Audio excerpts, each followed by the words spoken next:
Bonjour à tous, je suis Mathilde de Polis, psychologue et psychothérapeute en thérapie comportementale, cognitive et émotionnelle. Bienvenue dans Mouvement, le premier podcast pour décomplexer et parler librement de nos émotions. Un podcast qui nous met en action grâce à la libération de la parole autour de ce sujet qui nous concerne tous. Mouvement a l'ambition d'être un point de repère qui nous permette d'aller plus loin sur nos émotions. Avant de vous embarquer dans ce nouvel épisode, j'aimerais vous parler de mon projet Mouvement. J'ai créé pour vous 2 programmes en ligne.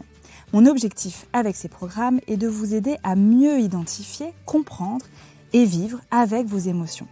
Accessibles à tous, ces programmes ont été conçus pour être suivis à votre rythme, selon vos envies et le temps que vous choisissez d'y consacrer. Nous avons de nombreuses croyances autour des émotions. Nous pouvons avoir tendance à imaginer que le fait de les cacher peut donner l'image de quelqu'un de fort, de courageux. Ces croyances sont ancrées, pourtant elles nous desservent bien souvent. Dans ces programmes, je m'appuie sur des études sur l'intelligence émotionnelle, les thérapies comportementales, cognitives et émotionnelles, ainsi que mon expérience en cabinet pour vous proposer des vidéos ludiques accompagnées d'un guide pratique et d'une boîte à outils. Si vous êtes curieux de découvrir mes outils, que vous souhaitez mieux vous connaître et vivre plus en sérénité, rendez-vous sur mon site internet mouvement.mathilde-depolis.fr. Je compte sur vous pour en parler autour de vous et maintenant, place à l'épisode. Aujourd'hui, je rencontre avec joie Audrey Pirot, comédienne présente sur YouTube et bientôt sur le grand écran. Adolescente, elle commence par le théâtre pour le plaisir, mais rêve aussi de justice. C'est pourquoi elle envisagera d'abord le beau métier de juge pour enfants. Après le lycée, elle décidera finalement de faire des études de psychologie. À 26 ans, son envie de jouer et de s'exprimer par le biais du théâtre prennent le dessus. Elle opère alors un changement radical de cap et décide de se lancer dans la comédie. Il y a environ 8 ans, elle commence son activité de comédienne professionnelle sur YouTube. On la retrouve notamment aux côtés de Norman, Cyprien ou encore Natou. En la découvrant à ses débuts, j'ai été tout de suite marquée par sa sensibilité, son énergie, son humour et sa beauté. Cette année, le cinéma lui a ouvert les portes avec 3 films qui sortiront très prochainement sur les grands écrans. Je remercie vivement Audrey d'avoir répondu avec grand enthousiasme à mon invitation. Généreuse par le temps qu'elle m'a confié, par sa profondeur et son envie de partager. Curieuse depuis son plus jeune âge, elle aime observer et se poser plein de questions. Dans cet épisode, elle nous parle du harcèlement qu'elle a subi du CP jusqu'à la seconde. Elle y évoque notamment la responsabilité que nous avons dans nos choix, nos attitudes, mais aussi nos réactions. Dans cet épisode, Audrey nous partage également sa vision de la mort avec douceur et optimisme. Nous sommes partis à l'aventure près de chez elle, l'extraordinaire dans l'ordinaire. Vous allez nous entendre cueillir des fleurs, marcher le long d'une route, nous balader dans un quartier résidentiel. Laissez-vous porter par cette balade émotionnelle. Bonne écoute!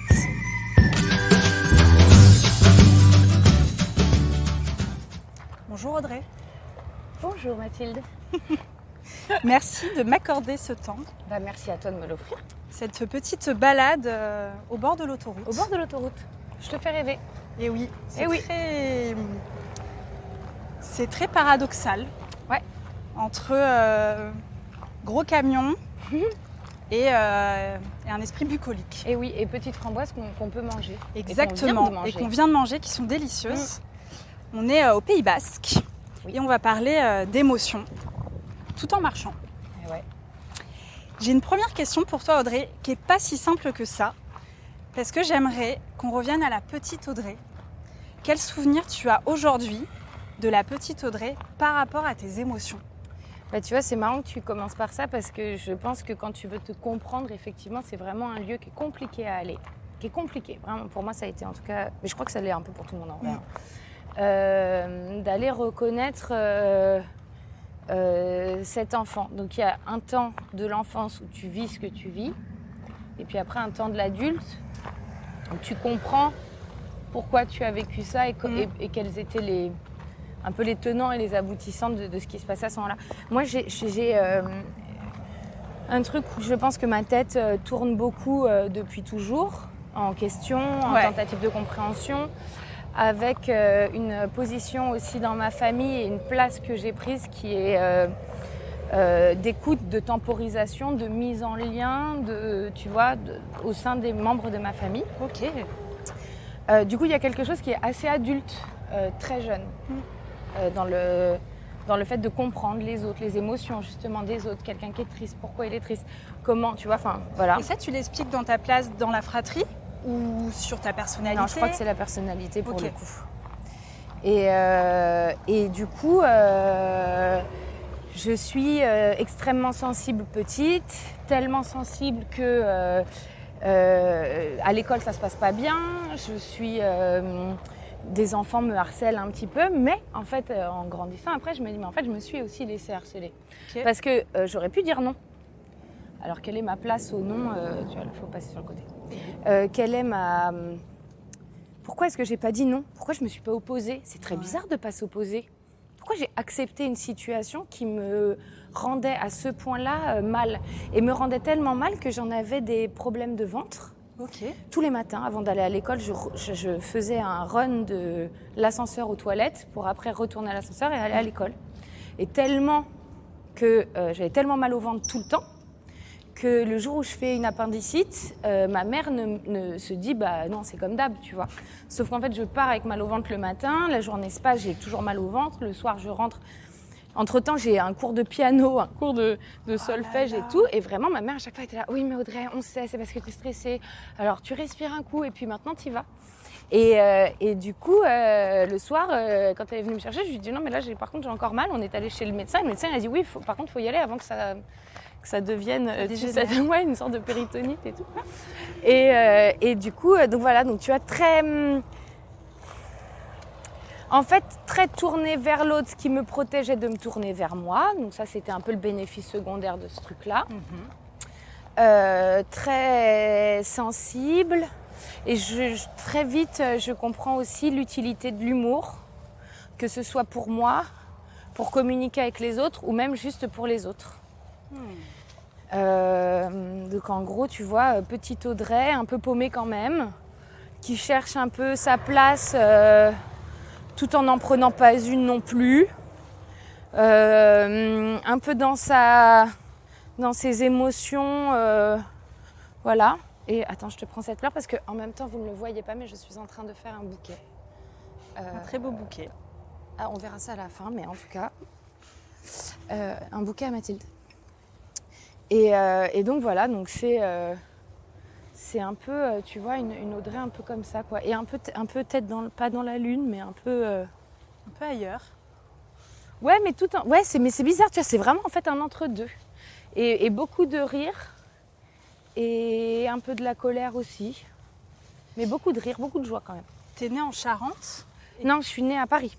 Mes grands-parents sont charentais. Et t'as tout de suite habité dans le 93? Oui, mes parents viennent du 93. D'accord. Enfin, viennent du 93. En fait, le truc, c'est que Paris où était tellement proche, ma mère avait acheté un appartement à Aubervilliers à l'époque, et vraiment juste collé à Paris, mais qui est en banlieue, qui est dans le 93. Et après, du coup, on est toujours resté là-bas. Et ça a été une grande richesse d'ailleurs. Ça, pour le coup, pour apprendre des autres sur les autres, le fait qu'on soit tous différents, avec des histoires différentes. Et que fatalement, en fait, ton histoire, elle donne un prisme sur les choses, sur comment tu les vis et surtout quelles sont les clés que tu as pour après apprivoiser les événements qui se présentent à toi, tu vois. Donc je trouve qu'il n'y a pas tant de tolérance que ça là-dessus. Oui. Parce que c'est un peu compliqué de reconnaître les différences des gens et puis sans se les approprier et dire oui, mais si lui il fait ça parce que moi je... Non mais laisse-toi tranquille, on était en train de parler de l'autre là, tu vois. Et justement, quand tu parles de ton hypersensibilité, aujourd'hui, tu dirais qu'elle en est où et est-ce que tu as mis justement des... Mais j'aime pas le mot hypersensible, ça m'énerve. Tu utilises lequel du coup? Bah je sais pas, j'utilise pas, mais en fait ce mot il m'énerve. Non, il m'énerve, ça y est. Parce que trop utilisé? Ouais, trop. Et tu vois, il y a eu la même chose d'ailleurs, ça n'a rien à voir là, mais avec pervers narcissique et tout. Et en fait, tu vois, quand tu vois à quel point le mot hystérie a fait mal aux femmes, j'ai trouvé que d'un seul coup, avec le mot pervers narcissique, on faisait la même chose, mais version masculine. Et puis les hypersensibles, c'est pareil, parce que du coup, ça veut tout et rien dire. On l'est tous hypersensibles. Non mais laisse là, celle-ci, on va en prendre une sèche. Ça parle à tout le monde en fait. Donc les gens sont là, moi je suis hypersensible, comme pour expliquer quelque chose. Donc en fait, tout le monde est hypersensible. Tout le monde a la même... tout le monde a le même cœur. C'est juste après des façons différentes de gérer tes émotions. Et surtout, à quel point tu es perméable à l'autre, aux émotions des autres. Donc tu vois, voilà. Je suis pas... ce mot m'agace un peu. Ok. Et si tu repenses au fonctionnement de la petite Audrey, ouais. Bah t'as grandi, hein. Ah ouais. Et ouais. Aujourd'hui, par rapport à ta sensibilité, à tes émotions, rapport aux autres, ouais. Quel regard t'as sur toi aujourd'hui par rapport à ça? Déjà, j'ai beaucoup travaillé sur moi quand même pour essayer de comprendre le schmilblick. Et comment tu as travaillé sur toi? J'ai ma grand-mère mes arrière-grand-mères qui étaient guérisseuses. Oui. Donc j'avoue que ça a pris ce chemin-là. Parce que mes mains ont commencé à chauffer et puis je me suis rendu compte qu'elles guérissaient. Enfin, elles aidaient la guérison. Et en fait, tout ça était aussi lié à ce truc un peu du sens de la vie. D'un côté, quel est le sens de la vie? Puis de l'autre côté, à quoi bon? On meurt. Alors, si tu veux, c'est vraiment, on nous dit la fin, on nous a spoilé de ouf. Du coup, sur le chemin, je suis là, mais alors, ça sert à quoi? M'énerve. Et du coup, tu vois, ouais, j'étais un peu dans un rapport comme ça. Et en fait, j'ai rencontré des gens donc, qui sont des magnétiseurs, des gens qui travaillent avec l'énergie, des personnes croyantes de tout bord. Parce que pour le coup, même si je suis quelqu'un de très croyant, je n'ai pas de religion. Et en fait, il y a une dame donc dans ce parcours qui m'a dit « Mais Audrey, tu peux sentir sans ressentir. » Et tu vois, c'est une phrase à la con, mais elle m'a tellement soulagée. Je me suis dit « Mais oui, en quoi j'ai besoin que ça passe par moi? Pourquoi est-ce que j'ai besoin à ce point-là de prendre le truc de l'autre, de me le mettre en moi, d'être là, c'est trop dur et tout, alors qu'en fait, je peux juste ressentir les choses. » Carrément. Et tout ça, ça m'a amené au fait que j'avais un souci de reconnaissance au départ. Et du coup, en fait, de m'approprier les trucs des autres, c'est comme si je me reconnaissais, tu vois. Et en fait, en vrai, depuis que j'ai capté ce truc de reconnaissance qui fait que dans un groupe, tu vois, qui me donnait aussi du coup la position dans le groupe, etc., tu vois. Et qui maintenant fait que je suis beaucoup plus, je peux être beaucoup plus, je me mettais pas, je crois pas, faudrait demander aux autres, mais c'était pas un truc de mise en avant, mais c'était un truc genre, je suis là, tu vois, c'est bon, tout le monde me voit, dans le sens où on me reconnaît, c'est bon, tu vois, pas du tout apaisé là-dessus. Et après, mais du coup, en même temps, comment tu donnes bien sa place à l'autre quand toi-même t'es dans un problème de place? Là, c'est un peu compliqué pour tout le monde, quoi. Mais j'ai eu de la chance d'avoir des amis incroyables depuis le lycée, qui a fait qu'on était toutes là, genre, toi aussi t'es en galère, allez, prenons le chemin de la vie ensemble. Et depuis, on grandit ensemble, c'est une très belle amitié. Mais du coup, ouais, d'être dans une évolution, en fait, où je suis petite, je me prends toutes les émotions, je suis une victime de ces autres enfants qui sont, à ce moment-là, tu peux dire méchants, machin, mais auxquels je ne mets pas du tout de limite. Donc j'ai un problème de limite. Mais aussi, je me rends compte qu'en fait, j'ai un problème de limite dans pas mal de trucs de la vie. Et d'ailleurs, dans le problème de la limite, tu peux très vite aussi tomber dans des problèmes psychologiques et des formes de pathologie. J'ai eu très peur d'être folle pendant longtemps. Qui est une aussi des raisons pour lesquelles j'ai fait psycho. Ok. C'est que je me suis dit, bon, je crois pas être tarée quand même, mais allons apprendre du coup, allons voir. Et puis de toute façon, c'était un métier qui me plaisait beaucoup parce que je me suis dit, franchement, si moi je me sens folle, peut-être que d'autres venez, on parle entre nous, quoi. Et du coup, voilà, donc tu vois, une petite fille comme ça qui à la fois fait en sorte que les choses passent bien et qui réussit pas mal à ça. Et oui. Et après, l'adulte qui se dit « Ah ouais, mais attends, tu pouvais poser tes limites, pourquoi tu ne l'as pas fait? À quoi ça te servait? Maintenant, qu'est-ce que tu en fais maintenant que tu le sais ?» Ce truc de reconnaissance qui dit « Ouais, mais en fait, la reconnaissance, il y a peut-être aussi quelque chose dans ma lignée qui est de cet ordre-là. » Et c'est vrai, il y a quelque chose dans ma lignée. Et du coup, tu vois, en fait, de tout reprendre avec quelque chose qui est beaucoup plus apaisé parce que tu grandis, parce que voilà, il y a des expériences, les choses se passent bien. Je les reconnais, ces émotions, mais il y en a une encore qui me tient, c'est la peur. On va en Et parler là, de la peur. tu vois, je m'arrête juste un instant Dis-moi. pour te montrer que on est bien près de l'autoroute. Tout ça à côté de chez moi. Ce qui fait que parfois, tu n'as pas besoin d'aller très loin. Et c'est pour les émotions, c'est pareil. Ouais. Tu n'as pas besoin d'aller très loin pour découvrir les choses. Donc, tu n'as pas besoin non plus parfois de remonter jusqu'à ton enfance pour essayer de comprendre les choses. Peut-être comprendre les choses juste aujourd'hui et après, ça va résonner avec ton enfance, tu vois. Mais pour tous les gens qui se disent « Ah, mais là, mais le travail, il est incroyablement difficile, etc. » Non, il n'est pas difficile.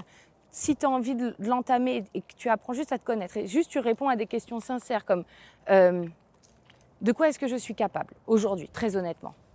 De quoi est-ce que j'ai envie aujourd'hui, très honnêtement. Déjà, ces deux questions-là, et ben, tu peux commencer à dire si je suis pas capable de remonter jusqu'à trop loin, ça va me prendre trop de temps, j'ai pas trop de temps dans ma vie, tu vois, enfin voilà, mais j'en ai envie. Et tu peux dire je vais commencer en fait par aujourd'hui et je vais juste ouvrir mes yeux et reconnaître si j'ai de la colère qui monte. Et ok, tiens, étonnant, là je suis en colère. Alors pourquoi ce truc-là m'aurait mis en colère de quelqu'un en voiture, de quelqu'un au supermarché, tu vois. Et en fait d'aller chercher là, de commencer ton chemin, de te comprendre toi-même. Dans le présent. Dans le présent, ouais. Ce qui t'entoure. Et après tu peux remonter au passé, mais t'es pas obligé d'aller très loin dans le temps ou dans l'espace pour trouver tes réponses. J'adore. Finalement. J'aimerais parler d'injustice, parce que j'ai l'impression que c'est un sentiment et une valeur qui est très importante pour toi, qui a notamment animé le fait dans ton adolescence de vouloir être juge pour enfants, qui s'est transformé par des études de psychologie avec vraiment cette envie d'aider les autres. Et du coup, j'aimerais savoir si dans ton enfance ou dans ton adolescence, et tu nous as déjà en fait donné une partie de réponse tout à l'heure, est-ce que tu as eu des situations d'injustice que soit tu as vécues, soit tu as pu observer? Moi, tout le fait que ces enfants soient méchants clairement avec moi, c'est pas juste. En vrai, j'ai rien fait, tu vois. J'arrivais à l'école le matin, parfois on me parlait, parfois on me parlait pas. J'avais parfois une copine, parfois d'un seul coup, toute la classe, plus personne. Imagine, t'arrives le matin, il est 8h30, t'arrives à l'école et là, plus personne te parle. Mais quand je te dis plus personne te parle. Et il y avait des petites filles qui venaient me voir à la récréation, une qui s'appelait Christine, une autre Claire, Aurélie. C'est des trucs, ça m'a vraiment marqué, tu vois. Qui venaient me dire, écoute Audrey, on peut pas te parler parce qu'en fait, Stéphanie, elle a dit qu'on ne te parlait plus. Là, t'avais quel âge? CP. Wow. Ah ouais, donc tu commences ta scolarité. Et du coup, Et du coup, tu te retrouves à être toute seule, toute la journée, avec personne qui te parle. Et la Stéphanie, qui potentiellement, à un moment dans l'après-midi, se dit « Oh, c'est bon, je lève la sanction. Et c'est bon, vous pouvez lui reparler. » Mais tu crois que je suis jamais allée la voir, la Stéphanie, en lui disant « Écoute-moi bien, Stéphanie, jamais en fait tu recommences un truc pareil. » Je ne me suis jamais opposée.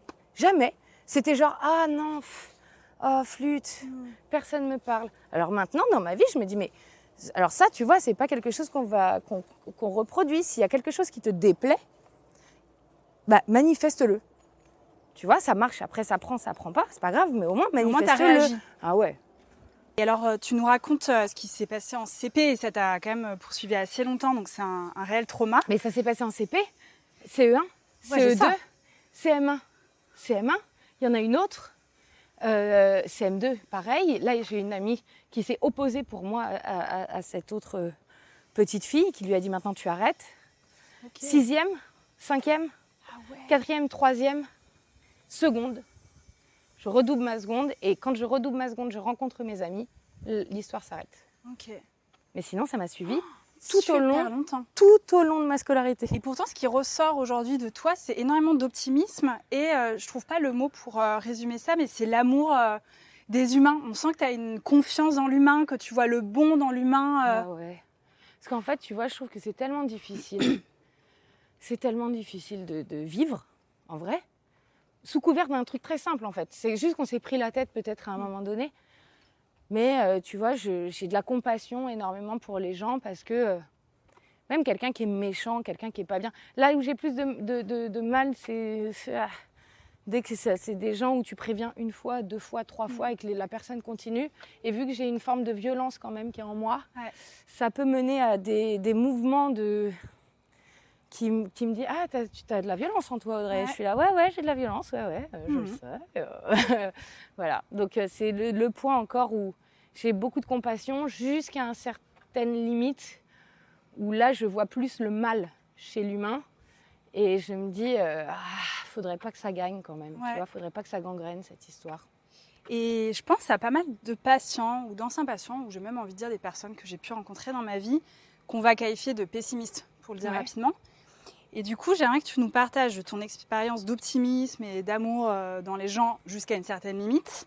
Est-ce que ça vaut le coup d'être optimiste ou franchement, ça vaut pas le coup et qu'on se fait avoir souvent? Mais tu vois, c'est pour ça, en fait, je crois que chacun fait ce qu'il veut. Si quelqu'un est à son regard et qui dit non, mais moi, les humains, je trouve ça nul. Je trouve l'espèce a mal tourné. Tu vois, vraiment, on avait quelque chose de bien entre les mains et puis on a un peu saccagé. Je peux comprendre complètement et j'irai pas lui dire oh non, mais arrête, il faut quand même voir le bon. Non, si c'est ce qui est juste pour toi et en même temps, c'est une part de vérité. Parce que je pense que tout le monde a un peu raison. De toute façon, tout le monde a raison. Après, est-ce que tout le monde a raison dans le sens où tout le monde est légitime à ressentir ce qu'il ressent. Après, est-ce que moi, ma seule truc, c'est de dire que si par contre tu commences dans la haine, et c'est là où je viens trouver ma violence, c'est-à-dire que si tu commences dans la haine, ah là mon gars, il y a une espèce de dragon qui sort de WAM. Et je peux vraiment avoir des mouvements très violents parce que pour le coup, mon amour combat la haine. Sauf que si tu es dans le combat, bah, tu es dans la violence. Et du coup, tu n'es plus dans l'amour. Donc tu dis, bah alors, tu n'es pas tant amour. Et tu es là, non, c'est vrai, je ne suis pas tant amour. Moi, j'ai vraiment ce truc qui dit à qui a la haine. Pour le moment, j'ai un peu de mal à... Alors, sur certains aspects, je vais dire, bon, soit je m'en fous. Et puis, avec le temps, du coup, tu remets un peu une petite couche d'amour. Mais la haine... des uns, des autres, machin, ça c'est un point où je dis alors par contre ne déborde pas, tu vois. Ne vomis pas, tu es qui tu es, pas de souci. Fais pas, éclabousse pas les autres avec ta merde. Chacun prend encore une fois la responsabilité de ces trucs. Et si tout le monde tient ses petits paquets, a priori, tu vois, normalement c'est lourd pour la personne qui les porte, mais tant que tu fais pas porter aux autres, c'est ok. C'est ok. T'as le droit d'être qui tu veux. Personne connaît les histoires de tout le monde, les mouvements internes de tout le monde. Alors, on arrive dans un endroit, alors tu vas voir que j'adore, parce qu'ici, on pourrait être dans les années 50. Ah, mais c'est exactement ce que je me suis dit en T'as arrivant. vu ? J'ai l'impression qu'on a fait un retour C'est fou, hein ? en arrière. Ouais. Petit pavillon, ouais. C'est tout calme. Il y a juste les voitures qui nous indiquent l'époque, mais ouais. Du coup, moi, je t'ai découvert, je pense, il y a 10 ans, sur YouTube. Ah ouais ? Oh, génial. C'est fou. Mais alors, pas du tout sur ta chaîne. Ah bah non, ma pauvre. Sur les chaînes... alors, je sais pas la première vidéo que j'ai vue de toi, mais ça devait être soit Norman, soit Cyprien, soit Natou, ou le latte chaud.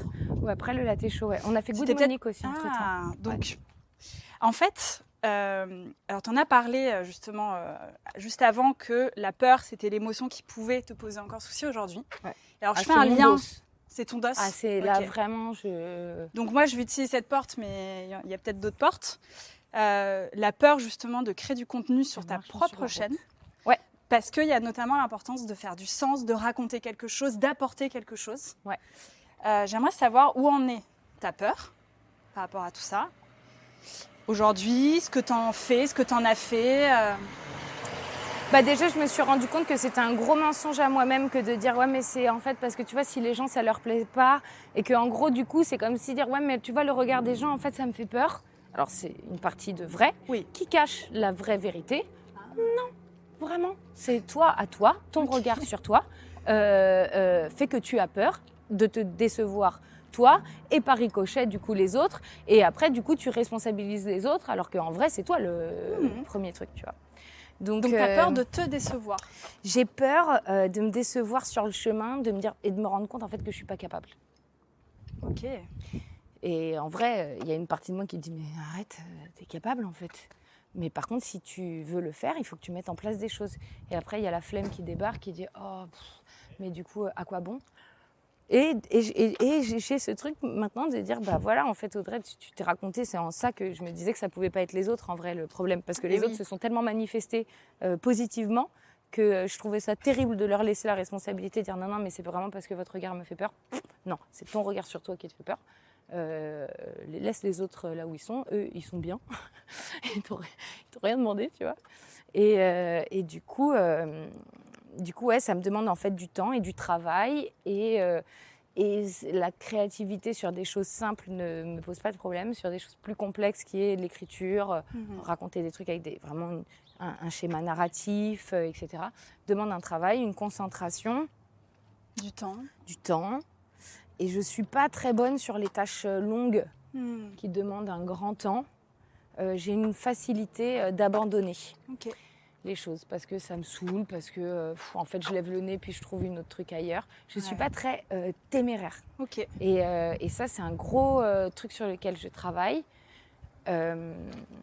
Parce que je crois, et c'est pour ça que tu vois, notamment, du coup, en fait, au lieu d'aller chercher tout le temps à l'extérieur ou des grands trucs ou des trucs, va bien chercher, va bien au fond déjà de ton petit pot. Il y a déjà suffisamment à faire. Eh ouais, il y a déjà beaucoup à faire même. Et donc, je travaille vraiment ce truc-là j'ai très envie de faire des trucs sur ma chaîne. J'ai très envie de me mettre ce fameux coup de pied aux fesses. Et surtout, le temps avance. Et je me rends compte que je n'ai plus le choix. Ou en tout cas, j'ai le choix de ne pas le faire, mais j'en tirerai la responsabilité derrière. Et je pense que le coût de la responsabilité de ne pas avoir fait sera trop compliqué pour moi à prendre. Donc, je vais faire. Ce qui sera un booster pour justement faire. Ouais, exactement. Donc, du coup, je fais. Donc, du coup, je me rends compte que finalement, c'est la peur qui me fait avancer. Bah oui. Et du coup, je me rends compte qu'en plus, derrière chaque truc où j'avais peur que j'ai fait, c'est là où j'ai trouvé les plus grandes joies. C'est quand même délirant. Mais ça, tu le dis. Tu dis la peur, c'est génial parce que c'est des métaphores que j'utilise. C'est une super copine qui vient te dire, ma cocotte, sois vigilante. T'évalues, est-ce qu'il y a un danger ou pas? Il n'y a pas de danger, j'y vais, je transcende la peur et là, bim, la joie. Exactement. Mais qu'il y a différentes peurs. Donc là, ce que tu nous dis, c'est que, ok, il y a la peur de te décevoir, mais, et en fait, c'est la même peur. La peur de me rendre compte que je ne suis pas capable est terrible. Ouais. Et du coup, de porter cette responsabilité, tu te dis, oh putain, merde. Et oui, du coup, parce faut qu'en quand même plus, que tu te le fasses. dis, putain, mais j'ai cru que j'étais capable. Et tu vois, en fait, tu t'es surestimé. Et pourquoi, en fait, tu te surestimes parfois? Pourquoi est-ce que tu gonfles un petit peu ton ego? Et parce que tu as un souci d'avant d'avoir pas construit certaines choses. Et notamment, on retombe sur l'histoire de la reconnaissance. Et que vraiment, à chaque fois, en fait, tu te dis, putain, c'est fou de retomber sur ses pieds et de faire des espèces de boucles, tu vois, qui dit, mais en fait, on va faire la boucle maintenant combien de fois avant que tu en sortes? Et après, on en vient à, oui, mais en fait, si je sors de cette boucle, si je m'ancre dans cette vie, si je vis cette vie, je meurs vraiment. On peut parler de la mort, parce que tu as un rapport à la mort qui est là depuis toujours. Tu dis que ça te fait rire. Ouais, mais parce genre que c'est trop anxiogène en fait. En fait, je trouve ça tellement fou. Non, mais c'est vrai, tu vois, c'est vraiment le truc qui me fait nerveusement dégoupiller. C'est que je trouve ça incroyable. Je trouve ça incroyable d'avoir la vie qui n'existe que parce qu'il y a la mort. Ça me semble compliqué du coup de l'aborder sérieusement entre guillemets. Et en fait, je me suis aussi rendu compte que qu'est-ce qui est compliqué dans la mort, c'est le fait de se séparer des gens. Le fait d'être dans la peine et dans l'abandon des gens.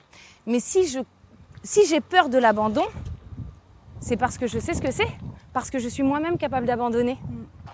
Dans une partie de moi, il y a quelque chose qui, chez moi, peut abandonner.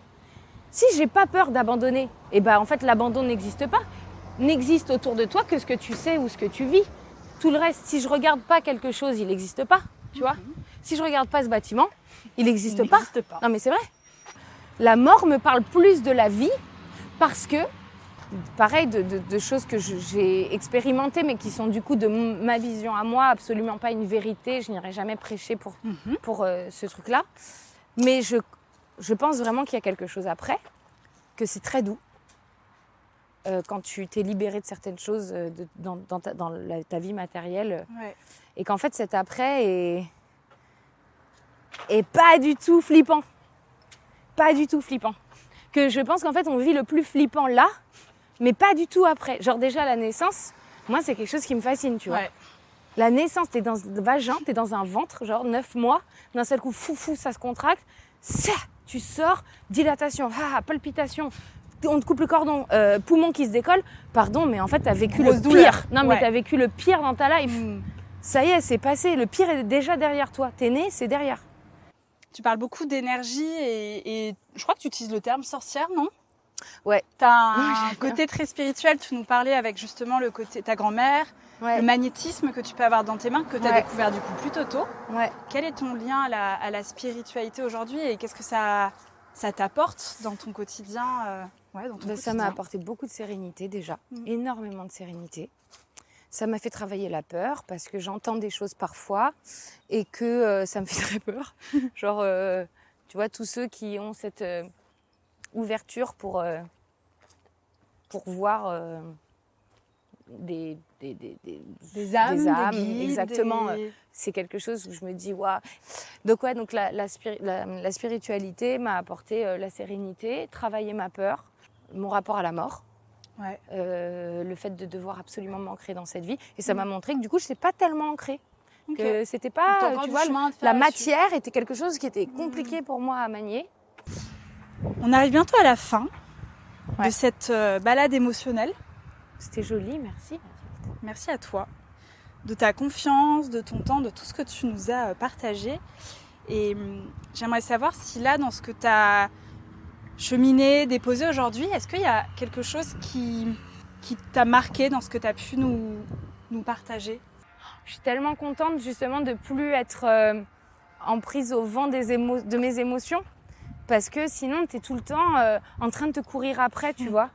Et ce sentiment de dire en fait j'avance avec elle, mais ce n'est pas elle qui me guide. C'est-à-dire que je les écoute, je les ressens, je les trucs, mais ma tête et mon cœur s'alignent plutôt, tu vois. J'ai pas la tête devant, le cœur derrière, ou je sais pas l'inverse.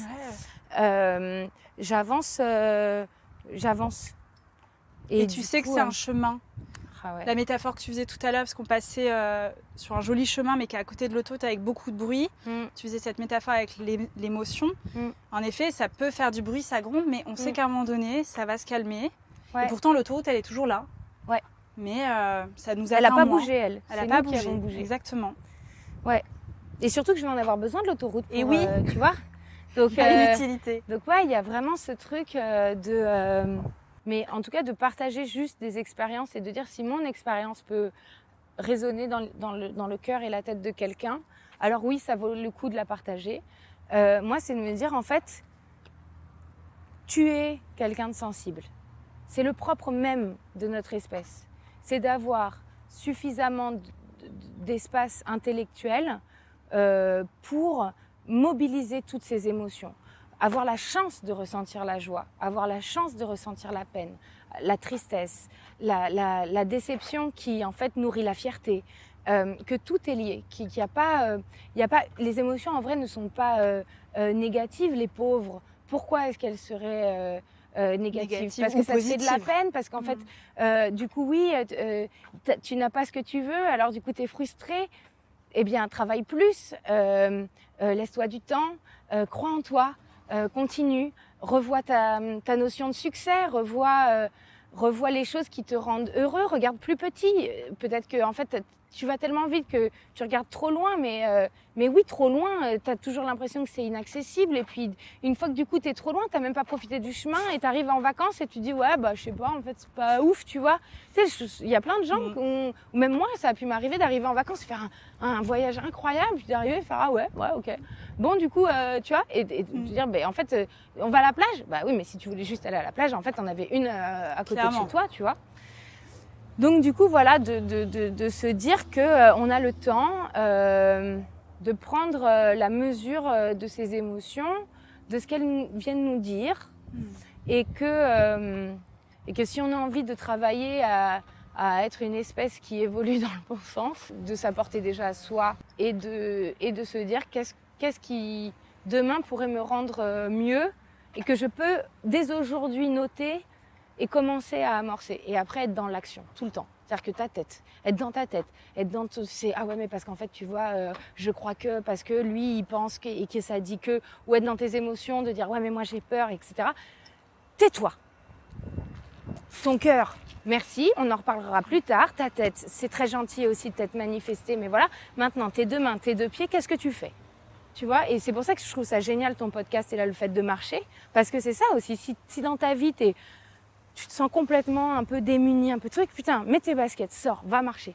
Où est-ce qu'on peut te retrouver pour les personnes qui te connaissaient pas avant de t'écouter aujourd'hui et qui aimeraient en savoir plus sur ton travail? Où est-ce qu'ils peuvent te retrouver? Ben, sur Insta, c'est vraiment l'endroit où je travaille le plus, dans le sens où j'essaye. En fait, c'est marrant parce que tu vois, les gens s'en rendent pas compte. mais je sors de ma coquille.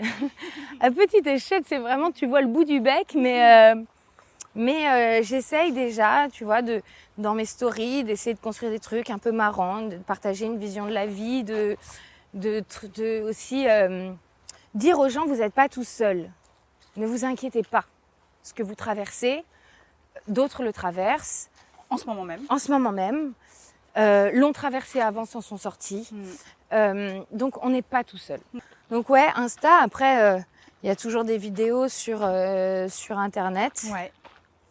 Et puis, j'espère surtout, et c'est là où je demanderais aux gens de venir, c'est d'aller au cinéma, je dis le cinéma pour moi, très égoïstement, là, de dire aller voir les films dans lesquels je joue. Tout à fait. Mais globalement, en fait, aller regarder des histoires, donc que ce soit au cinéma, au théâtre, chez vous.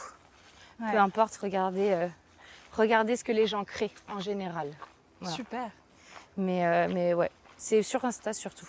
Très bien. Bah, Pour le moment, parce qu'attends, ma chaîne, j'y crois. Hein. Tu sais que... Non, mais c'est vrai, les gens... en plus, je peux même pas dire, genre, non, les gars, vraiment, je le ferai jamais. À chaque fois, je suis là, vraiment, tous les jours, j'ai des idées de trucs à faire sur ma chaîne. Donc, il y a un moment donné, ça va me prendre. Il y a un moment... Mais quand ça... Who knows? Peut-être dans 10 ans. Peut-être dans 10 ans. Peut-être que, on ne sait pas, peut-être l'année prochaine, peut-être la semaine prochaine. Est-ce que c'est pas ça la magie de la vie? Exactement. Voilà. L'inattendu. L'inattendu. Merci Audrey. Merci à toi, t'es contente? Ouais. C'est vrai, ça t'a plu? Super.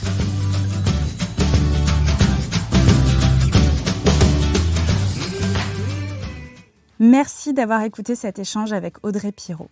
Je vous propose maintenant de revenir sur les points importants qu'elle a pu nous partager. Si vous vous êtes reconnu dans certains fonctionnements, je vous propose un certain nombre d'outils pour aller plus loin dans la gestion de vos émotions.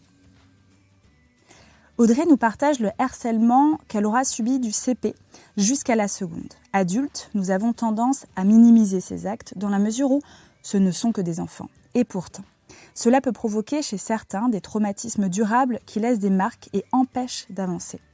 Le respect commence par soi. C'est la raison pour laquelle Audrey parle de sa responsabilité dans la posture de victime qu'elle a bien voulu prendre. Je vous conseille les lectures et vidéos d'Emmanuel Piquet qui explique notamment aux parents comment aider leurs enfants à faire face à leur harceleur. Elle y partage des clés pour se positionner et y répondre. Tu peux sentir sans ressentir.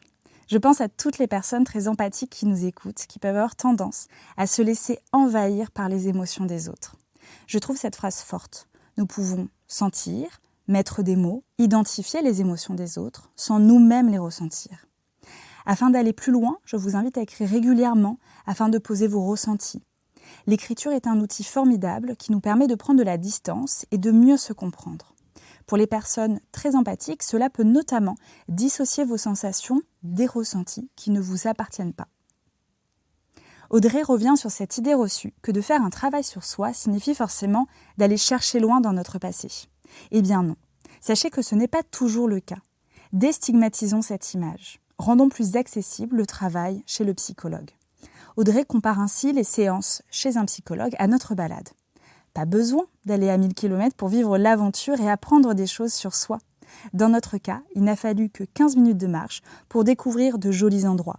Pour ma part, j'oriente souvent sur le site de l'AFTCC qui recense presque tous les psychologues et psychiatres formés au TCC en France. Et ils ont un onglet conçu pour trouver le thérapeute près de chez vous et qui vous convient.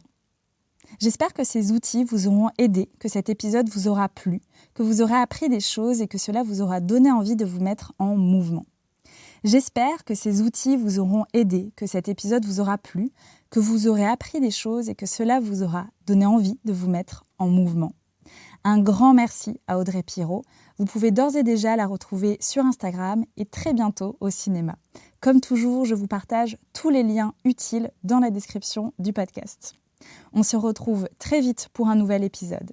Si vous avez aimé ce podcast, je vous invite à le partager autour de vous, à laisser un avis sur iTunes, Apple Podcasts. Et je vous invite également à me suivre sur Instagram, Mathilde de Police Psy. À très vite pour un nouvel épisode.